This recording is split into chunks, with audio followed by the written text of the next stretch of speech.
À Dakar, dans un immeuble moderne du quartier des Almadies, vivait un homme discret nommé Samba Ndiaye. Consultant à l'étranger, toujours bien habillé, toujours poli, personne ne savait vraiment ce qu'il faisait, mais il gagnait très bien sa vie. Quand il épousa Hawa, une étudiante en architecture, ils s'installèrent dans un grand appartement au 12e étage. Lumineux, calme, presque trop parfait. Dès le premier soir, Samba posa une règle. Une seule. Tu peux entrer partout. Le salon, la cuisine, mon bureau, mais pas la pièce 12B. Ne l'ouvre jamais. Même pas pour regarder. Hawa crut à une plaisanterie. Samba ne sourit pas. La pièce 12B n'avait pas de poignée classique. Une porte métallique, sans serrure apparente. Samba vérifiait chaque matin qu'elle était fermée. Parfois, il posait la main sur la porte et murmurait quelques mots, comme une prière étouffée.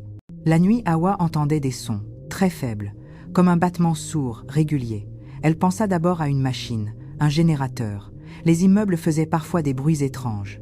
Un week-end, Samba partit pour Abidjan, 3 jours. Seule dans l'appartement, Hawa sentit la pièce 12B devenir envahissante.